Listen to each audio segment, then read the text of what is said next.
The Tiger That Ran Away with a Dhoti. These stories are taken from the book, With the Wild Animals of Bengal.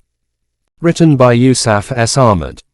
In the Sundarbans, the woodcutters fell the trees, bark them in the forest, and carry the dressed logs away, in boat loads to the markets.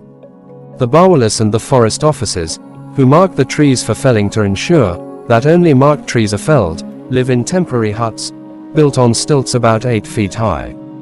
These huts have only 1 or 2 rooms, with walls and roofs made of golpata, with a veranda in front and a ladder to get up and down. The people work in the forest the whole day, covered with mud and sweat, return to the huts in the evening, have their bath and meal and go for rest. One evening, in one such hut, a forest ranger and his assistant, after a bath, hung the dhotis on the veranda and were resting in one room. For those who don't know what dhoti is, it is a loincloth worn by men in Asia. Their cook was sleeping in the other room. They kept their shoes, which were washed clear of the mud on the veranda.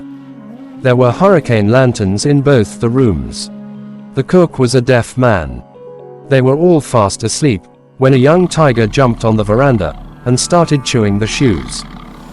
It then thrust a paw through the golpata wall, and was pulling the bedding of the cook. He woke up and started shouting, "Barg! Barg!" which roused the forest ranger and his assistant. As luck would have it, their rifle was in their room, but the cartridges were in the drawers of the table in the cook's room. They could hardly believe the cook at first, but hearing some movement on the veranda, opened a window to look out. It was a moonlit night. They saw the tiger and quickly shut the window. They screamed, but could not frighten the tiger away. They also could not make the deaf cook understand that the rifle cartridges were in his room. They cut open the wall between the 2 rooms, and brought the cook and the cartridges into their room. Even the big noise they made, in all their doings, did not scare the tiger away. They loaded the rifle, and through a hole made on the wall, fired at the tiger. The tiger jumped, but carried one of the hanging dhotis away with him. They stayed quiet, though panicky, for the rest of the night. The next morning, when some inquiring Bawalis came to their hut, they saw blood on the ground, and were sure the tiger was hit. After they had their meal, and the sun was well up, they collected more guns from the other huts, and in a body started following the trail. The tiger was moving away from them. Bits of the dhoti were seen in the bushes. No one could shoot at the tiger, although several guns were fired in the process of the drive. The tide was coming in, and some of the shikaris got into dingy boats, to be ahead of the drive to be able to shoot at the fleeing tiger. One such shikari suddenly saw the tiger splash into the stream. He could only see the head in the water, a few yards away from the boat. He fired a bullet from a 12-bore gun. The tiger was hit on the head and it sank immediately. Fortunately, the tide coming in pushed the body upstream. A dragging net was then brought, and after a good few hours' search, the body of the tiger that ran away with the dhoti was recovered from the bed of the stream. Part 2. The sharpshooter is killed by the tiger.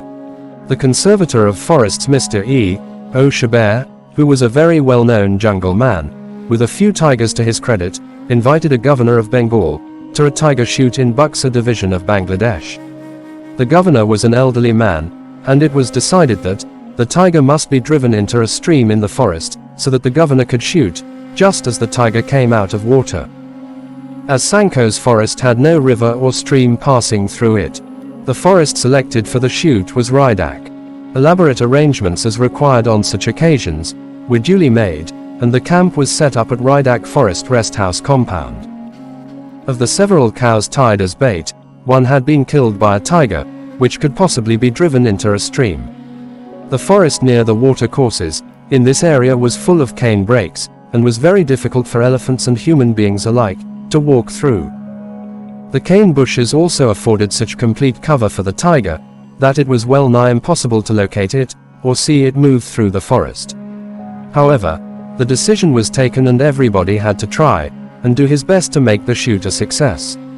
The howdahs were placed across the stream, and the drive started. The conservator himself led the beat on a pad elephant. The governor's sharpshooter security guard sat behind the conservator. The tiger was driven out, but instead of coming out in front of the governor, It crossed the stream in front of the howdah, on which the governor's pilot was the shikari. He fired, wounded the tiger, but did not kill it.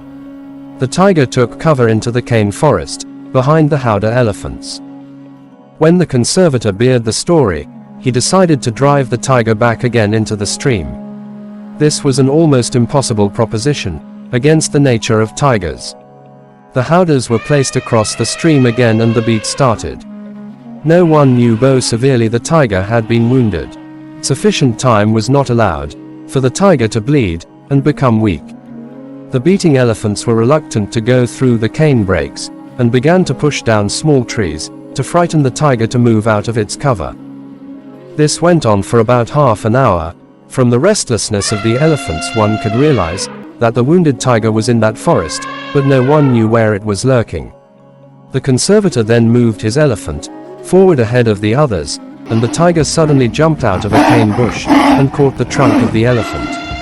The elephant quickly bent its forelegs and tried to crush the tiger on the ground. The sudden jerk threw the sharpshooter off the pad. The tiger left the elephant and began to maul the man. He took out 2 revolvers in his 2 bands and emptied the magazines into the tiger which was on him. The elephants all bolted out of the forest. It was quite some time before they could be controlled. When they came back to the spot, they found that the tiger was lying dead, and the sharpshooter, very severely mauled but still alive. They picked him up on an elephant, but by the time he was moved out of the forest, he also was dead.